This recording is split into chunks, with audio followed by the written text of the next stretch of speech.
Hello, everybody. We are studying today The Midnight Visitor by Robert Arthur. This is from Footprints Without Feet for class 10th of CBSE.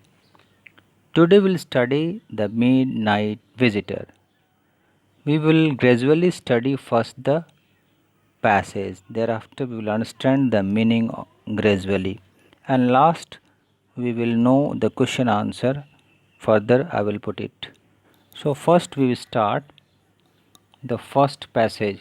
Passage wise, we will study. It is saying that Ausable did not fit any description of a secret agent Fowler had ever read. Following him down the musty corridor of the gloomy French hotel where Ausable had a room, Fowler felt let down. It was a small room on the sixth and top floor, and scarcely a setting for a romantic adventure. Now listen the Hindi meaning. Ausable एक character है, secret agent, उसके पास एक बहुत important paper है, वो इंतज़ार कर रहा है किसी का। और दूसरा कैरेक्टर है मैक्स, जो दूसरा सीक्रेट एजेंट है, उस पे पिस्तौल की तनातनी चलती है आपस में पेपर के डिमांड को लेकर। हम ये जान पाएंगे कि क्या ऑसेबल को सीक्रेट पेपर मिल पाया कि नहीं। ऑसेबल किसी भी प्रकार से एक गुप्तचर के विवरण में फिट नहीं बैठता था जो फॉलर ने पढ़ रखा था। फॉलर एक तीसरा कैरेक्टर है जो इसमें जानकारी दिया करता है उन बातों को, जो उसका फॉलोअर है। उस फ्रांसीसी होटल के अंधेरे तथा स्मेलिंग वाले गलियारे में, कॉरिडोर में, जिस होटल में ऑसेबल का रूम था, कमरा जहाँ वो ठहरा हुआ था, फाउलर उसके पीछे पीछे चलता हुआ बड़ी निराशा के साथ, डिसअपॉइंटमेंट फील करता हुआ आया था। वह सिक्स्थ और लास्ट फ्लोर पर बना एक छोटा सा कमरा में ठहरा हुआ था, जिसका वातावरण एक साहसिक रोमांचकारी कार्य के अनुकूल बिल्कुल नहीं था। Next, Ausable was for one thing fat, very fat, and then there was his accent. Though he spoke French and German passably, he had never altogether lost the American accent he had brought to Paris from Boston 20 years ago. एक बात है, Ausable मोटा था, बहुत मोटा था, और ऊपर से उसके बोलने का ढंग भी अलग था।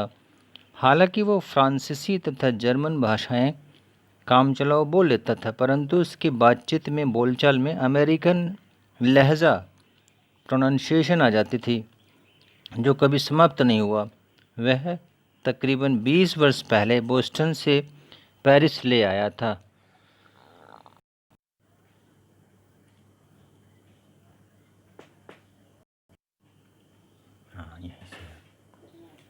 You are disappointed, Ausable said wheezily over his shoulder. You were told that I was a secret agent, a spy dealing in espionage and danger. You wish to meet me because you are a writer, young and romantic. You envision mysterious figures in the night, the crack of pistols, drugs in the wine. कह रहे हैं आप निराश लगते हैं, faller कह रहा है। ऑसेबल ने अपनी गर्दन घुमाकर कहा कि आप निराश लगते हैं। आपको बताया गया था कि मैं एक गुप्तचर हूँ, एक जासूस जो गुप्तचरी और खतरे के काम करते हैं। आपने मुझसे मिलना चाहा क्योंकि आप एक लेखक हैं, युवा हैं तथा रोमांच पसंद है। ये बात ऑसेबल फॉलर से कह रहे हैं जो राइटर हैं। आपने रात के समय की रहस्यमयी चीज़ों जैसे बंदूक की आवाज़, शराब में नशीली दवाओं को मिलाने की कल्पना की। फॉलर की बातचीत चल रही ऑसेबल से। Next, instead you have spent a dull evening in French music hall with a sloppy fat man who, instead of having messages slipped into his hand by dark-eyed beauties, gets only a prosaic telephone call making an appointment in his room. You have been bored. The fat man chuckled to himself as he unlocked the door of his room and stood aside to let his frustrated guest enter.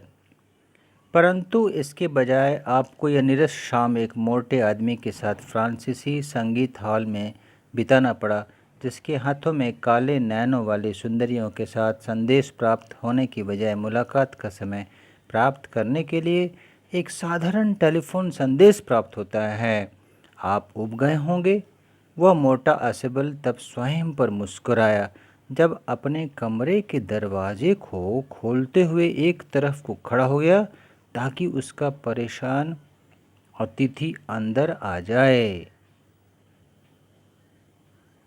Next, you are disillusioned, Osable told him, but take cheer, my young friend.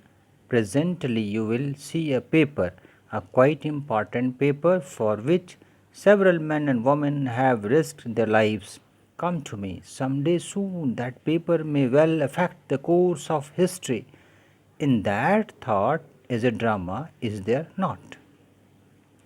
आगे कह रहे हैं, Ausable कहता है कि आप भ्रमित हो गए हैं, पर मेरे युवा मित्र प्रसन्न रहो, शीघ्र ही तुम्हें देखने को मिलेगा एक बहुत महत्वपूर्ण पेपर जिसके लिए अनेक लोग अपना जीवन खतरे में डाल चुके हैं।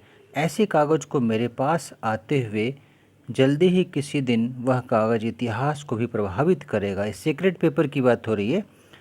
इस विचार में नाटक है, क्यों है ना? ऐसा ऑसेबल कह रहा था। As he spoke, Osable closed the door behind him. Then he switched on the light, and as the light came on, Fowler had his first authentic thrill of the day. For half a way across the room, a small automatic pistol in his hand, stood a man. Osable blinked a few times. Max, he whizzed, you gave me quite a start. I thought you were in Berlin. What are you doing here in my room? यह सब कहते हुए Ausable और faller की बातचीत चल रही थी। यह सब कहते हुए ऑसेबल ने अपने पीछे के दरवाजे को बंद किया। तब उसने कमरे की बत्ती जलाई और जैसे ही बत्ती जली, फॉलर को उस दिन का पहला रोमांच मिला, क्योंकि कमरे के बीच में एक आदमी अपने हाथों में एक छोटे स्वचालित पिस्तौल, ऑटोमेटिक चलने वाली पिस्तौल लेकर खड़ा था। ऑसेबल कुछ पल तक अपनी पलकें झपकाता रहा, आश्चर्य होता रहा कि आखिर अचानक मेरे आने से पहले रूम में यह कैसे आ गया। अचानक ऑसेबल कहने लगा, मैक्स, उसने ज़ोर से सांस लेकर कहा, तुमने तो मुझे बिल्कुल ही चौंका दिया। मैं तो समझता था कि तुम बर्लिन में होंगे। तुम यहाँ मेरे कमरे में क्या कर रहे हो? ओके, फर्स्ट पार्ट यहाँ तक पूरा होता है। इसके क्वेश्चन आंसर की तैयारी चलेगी। आप क्वेश्चन को सॉल्व करने की कोशिश करेंगे। मैं जल्दी ही इसके क्वेश्चन का आंसर भेजूँगा। ओके, सेकंड पार्ट हम लोग शुरू करेंगे। सेकंड पार्ट के लिए नेक्स्ट वीडियो में डालूँगा। It's okay.